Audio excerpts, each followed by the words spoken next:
Hi guys, welcome back to our channel. In this video, I am going to show you how to fix Monster Hunter Wilds benchmark tool crash. If you find the solution of your problem, then these are the possible fixes related to your problem. First, update your graphic card driver. AMD user update the version 25.1.10 or later. NVIDIA user download and install the latest driver from NVIDIA's official website. Second, run as administrator and compatibility mode. Right click on the benchmark tool, executable, Monster Hunter Wilds benchmark.exe. Select properties. Then go to the compatibility tab. Enable run this program in compatibility mode, Windows 8 or Windows 7. Check disable full screen optimization and run this program as an administrator. Then click apply and OK. The third option is delete crash report files. Navigate to the benchmark tool installation folder, delete crash report.exe and crash report.dll.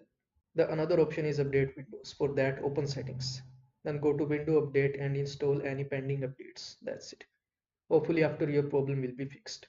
I hope this video was helpful to you. Make sure to like this video and subscribe to my channel for more this type of content. Thanks for watching.